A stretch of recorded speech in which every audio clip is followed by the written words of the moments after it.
विद्यार्थी मित्रांनो, intermediate grade परीक्षेसाठी एकूण 20 रचनाकृत्ये दिलेली आहेत। या सर्व रचना आणि आणखी काही महत्त्वाच्या पूरक रचना आज आपण पाहणार आहोत। त्यापैकी पहिली रचना आहे समांतर रेषा काढणे।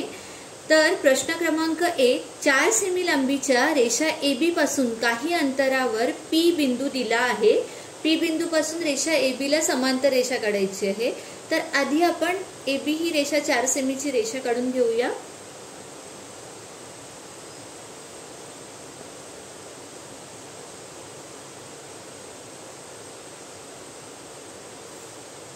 नाव देऊन घेऊया रेषेला AB 4 सेमी। आता तुम्हाला AB ला समांतर रेषा काढायची आहे, PQ काढायची आहे। तर आपण अंदाजे काही अंतरावरती P बिंदू घेऊया आणि आता P वरून Q बिंदू असा काढायचा आहे की तो AB ला समांतर असेल। म्हणून आपण काय करणार आहोत, तर AB हे माप घेऊन काय करणार आहोत, P वरून Q साठी खूण करणार आहोत। P बिंदूवरून Q वर खूण करायची। तेच A पासून P एवढं माप घ्यायचं आणि B वरून सुद्धा इथे एक कंस काढून घ्यायचा आहे आणि ह्या कंसाला नाव देऊया Q। परत एकदा बघा, AB एवढी 4 सेमी लांबीची रेषा काढायची, त्यानंतर P हा बिंदू काही अंतरावर घ्यायचा आणि P बिंदूवरून AB एवढं माप घेऊन काय करायचं, तुम्हाला कंस काढायचा आहे। त्याच पद्धतीने AP एवढं माप घेऊन B वरून दुसरा कंस करून घ्यायचा आहे आणि मग हा बिंदू जोडून घ्यायचा आहे। ही झाली तुमची पहिली रचना, समांतर रेषा काढणे। प्रश्न क्रमांक 2, दिलेल्या रेषेला दिलेल्या अंतरावर समांतर रेषा काढणे। त्यासाठी 8 सेमी लांबीच्या रेषा AB पासून 4 सेमी अंतरावर AB रेषेला समांतर रेषा काढायची आहे। मग आपण काय करणार आहोत, 8 सेमी लांबीची आधी रेषा AB काढून घेऊया।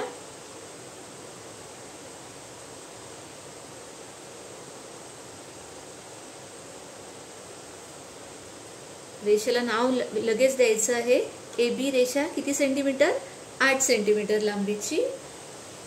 त्यानंतर AB या रेषेवर साधारण अंदाजे अंतर घेऊन तुम्हाला P आणि Q असे दोन बिंदू घ्यायचे आहेत। मी 2-2 सेंटीमीटर वरती घेते। इथे ह्या बिंदूला नाव देऊया P आणि ह्याला नाव देऊया Q। आता तुमचा कंपास मध्ये माप काय करणार आहात, तुम्ही आर्क करून घेणार आहेत आणि लंब काढून घेणार आहोत। तर PQ पासून AB रेषेला 2 लंब काढायचे आहेत। त्यासाठी आपण काय करणार, दोन्ही बाजूला कंस करून घेणार। Q वरून सुद्धा कंस करून घेऊया आणि P वरून सुद्धा कंस करून घेतले आणि मग हे जे कंस मिळाले त्या कंसावरून तुम्ही काय करणार आहोत, अर्ध्यापेक्षा इकडे थोडंसं जास्त अंतर घेऊन इथे एक कंस करणार आणि ह्या बिंदूवरून इथे एक कंस करणार। सेम तसंच ह्या बिंदूवरून सुद्धा काय करणार, इथे कंस करून घेणार आहोत आणि इथून सुद्धा काय करणार आहोत, एक कंस करणार आणि हा मग P वरून एक आपण लंब काढला आणि Q वरून सुद्धा लंब काढून घ्यायचं आहे। हे 2 लंब झाले। आता तुम्हाला काय सांगितलेलं आहे, तर 4 सेमी अंतरावर AB रेषेला समांतर रेषा काढायची आहे। म्हणून पट्टीमध्ये किती सेमी अंतर घेणार आपण, 4 सेमी अंतर घ्यायचं, कंस घ्यायचं आणि 4 सेमी अंतरावर P वरून काय करणार आहोत, इकडे खूण करून घेणार आहोत आणि Q वरून सुद्धा खूण करून घेणार आणि मग ह्या बिंदूला नाव द्यायचं C आणि D आणि हे बिंदू तुम्ही जोडून घ्यायचे आहे। ओके, तर ही झाली तुमची 8 सेमी लांबीच्या रेषा AB ला 4 सेमी अंतरावरती काय केलेली आहे, तुम्ही समांतर रेषा काढलेली आहे CD। पुढचा प्रश्न आहे, दिलेल्या रेषेच्या विभाजनाच्या प्रमाणात एखाद्या रेषेचे भाग पाडायचे आहेत तुम्हाला। रेषा विभाजन हा सेक्शन बघतोय आपण। तर 9 सेमी लांबीच्या रेषा AB वरती A पासून अनुक्रमे 1.5, 4.0 व 7.5 सेमी अंतरावरती बिंदू घ्यायचे आहेत। रेषा AB चे ज्या प्रमाणात भाग पाडले आहेत त्याच प्रमाणामध्ये 12 सेमी लांबीच्या रेषेचे भाग पाडायचे आहेत। तर त्यासाठी आपण 9 सेमी लांबीची आधी रेषा AB काढून घेऊया।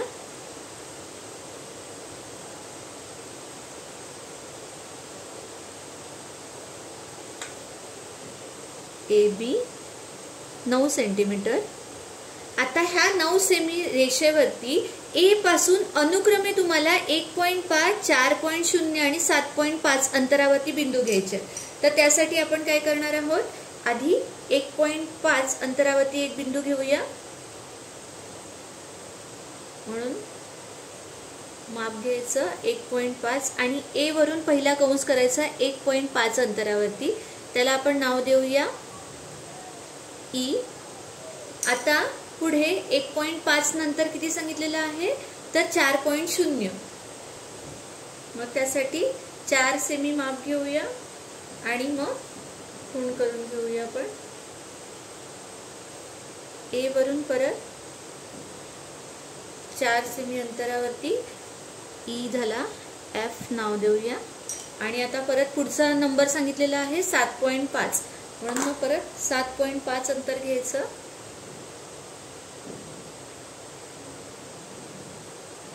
आणि ए वरून परत पुढचा कंस करायचा 7.5 अंतरावरती, ह्याला नाव देऊया जी। ठीक आहे।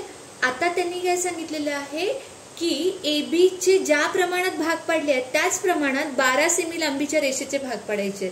म्हणून मग काही अंतरावरती आपण काय करून घेणार आहोत, एक 12 सेमी लांबीची रेषा आखून घेणार आहोत। मग आता काही अंतरावरती आपण 12 सेमी लांबीची रेषा काढून घेऊया।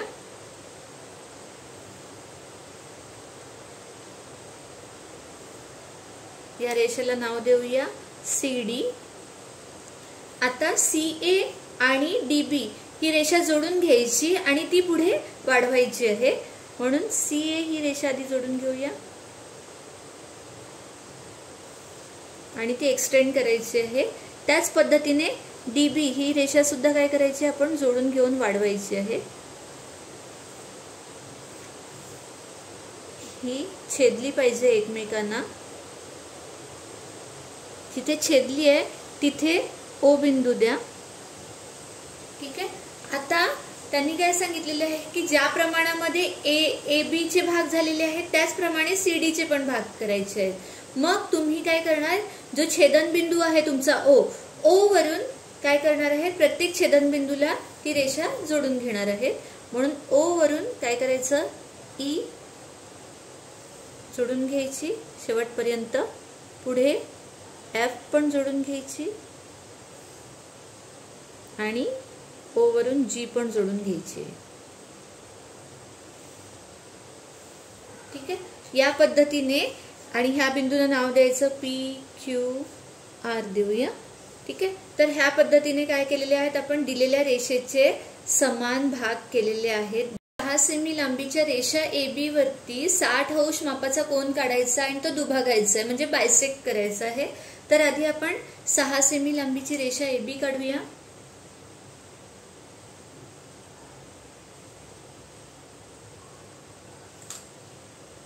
AB 6 सेमी आणि त्यावरती तुम्हाला 60 अंश मापाचा कोन काढायचा आहे। तर त्यासाठी तुम्ही कोनमापकामध्ये 60 अंश मापाचा, 60 अंश म्हणजे लघु कोन येतो तुमचा, त्यामुळे कोनमापकामध्ये काय करणार आहे, तुम्ही 60 अंश घेणार आणि कोन करून घेणार आहात आणि मग हा कोन तुमचा काढून झाल्यावर तो दुभागायचा आहे तुम्हाला।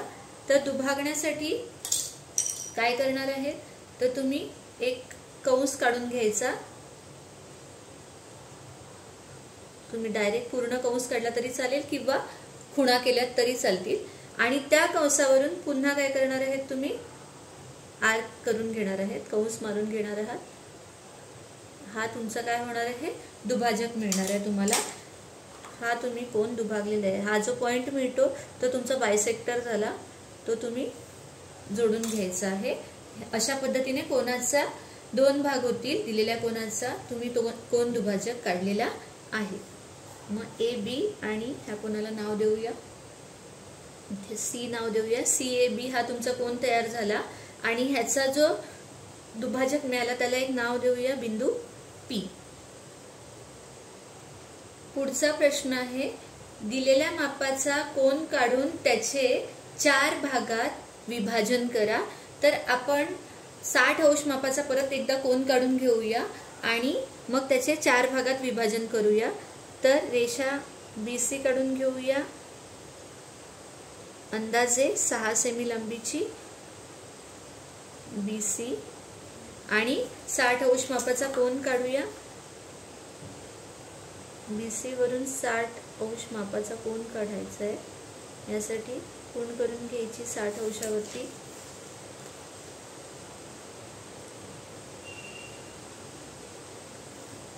ठीक आहे.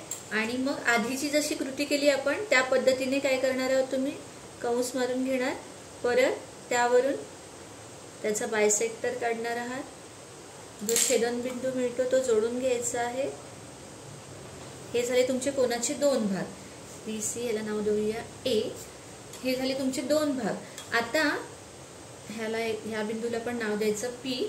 आता ह्या तुम्हाला अजून 4 भाग करायचे आहेत. मग ह्या 2 भागात एक भाग होईल आणि इथे एक भाग होईल तुमचा, म्हणजे 4 इक्वल भाग होतील. तर हा जो तुम्ही कंस मारलेला आहे त्या कंसातच आपण काय करूया खुणा करून घेऊया. ठीक आहे. मग या कंसाच्या थोडं अर्ध्यापेक्षा जास्त अंतर घ्यायचं आणि खूण करून घ्यायची. इथे हा तुम्हाला एक पॉइंट मिळतो आणि परत ह्या कंसामध्ये सुद्धा तीच पद्धतीने काय करणार आहेत तुम्ही खूण करून घेणार आहेत. आणि हे जे पॉइंट मिळालेले आहेत ते जोडून घ्यायचे आहेत B पासून.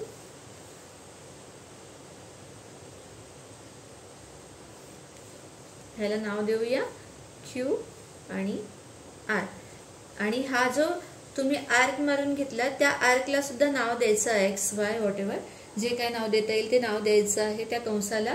अशा पद्धतीने तुम्ही दिलेल्या कोनाचे 4 समान भाग केलेले आहेत.